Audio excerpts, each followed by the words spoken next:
you sort of like self-schooled yourself, homeschooled yourself a little bit. Yeah, in a lot of ways.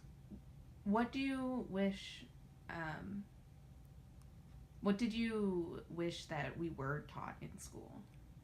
Whew, that's a Hmm. so It's for a many different things. interview. No, just so many things, Yeah. but definitely just like history and like just embracing not just like white culture and white like I really do feel like I was the primary source of black history for most of my peers in LO just because of like those book reports and those presentations and like speech class of choosing, well, my speeches are going to be about black stuff, so Mm-hmm. you're going to learn about it today. Mm-hmm. Or like being like in even like in AP like English or something where it's like it's an option and you can choose it, but like you don't Yeah. have to read Toni Morrison. Or it's not like if I guess I could ask for one thing, it would have been like where it wasn't like an optional thing or it wasn't something you had to do. Like I look at I volunteer at Fabian now for their SMART program, so like especially like now it's February, so during the way they take Black History Month or even MLK Day, like some other holidays, it's so much different. Like Mm-hmm. in LO, it's like they'll turn it into like cultural week, or if they acknowledge anything at all, or it's just like this big burden. It's like, do we have to? Well, what can we do? I don't know. People just like throw their hands up in the air like you know it's such a foreign thing. Yeah. Meanwhile, you go into like a school like Fabian, and it's like every classroom has like their own different little like art project dedicated to the month. So like some will be a little bit more simple and basic stuff. Like it's like, oh, here's a bunch of people who've made a Martin Luther King mask or something. Cool. But then you'll go to like other classrooms where it's like, here's all these like different lesser known Black history figures, and my little little child's like response to them or something just under it. But it's just like it's all over the wall, it's all Yeah. over the environment. And like one of the things I hope to see, and like with what we're doing with Respond to Racism, is like an environment where not just Black History Month either, but because you have Asian History Month, which is, I want to say, April. Fair. You have Women's History Month, which is March. You have Latino History Month, which is like I want to say mid October to mid November. It's weird how that's set up, but I'm not sure.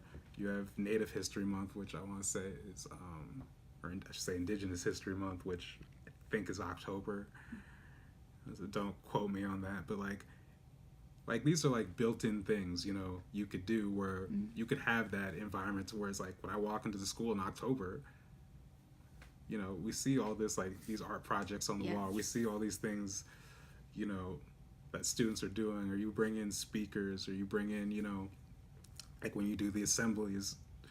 It doesn't all have to be like a lecture or like a sad thing, because I think that's the other part that, like, especially about like Black History Month, that just drives me nuts, is every time, because I watch a lot of sports, so when they do their Black History Month profile or whatever commercial, it'll always be this just like really sad music, and I was just like like there's a place for like I I get I'm happy. I love John Legend.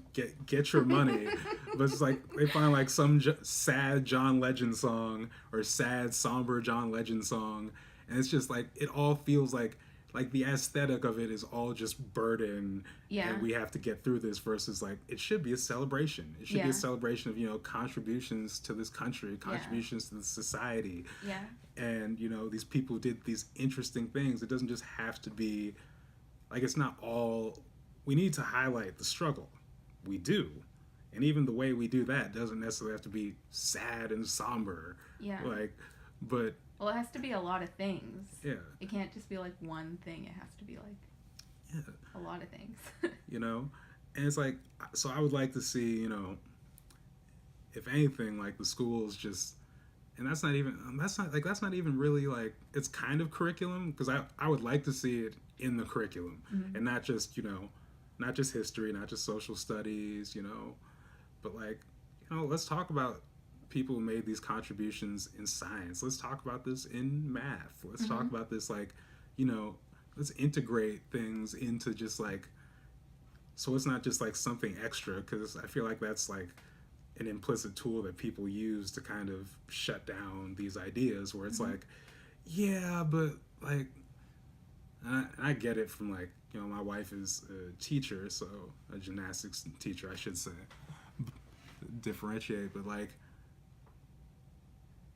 she has a level of just like, when we talk about the burden on teachers, where it's like, Mm.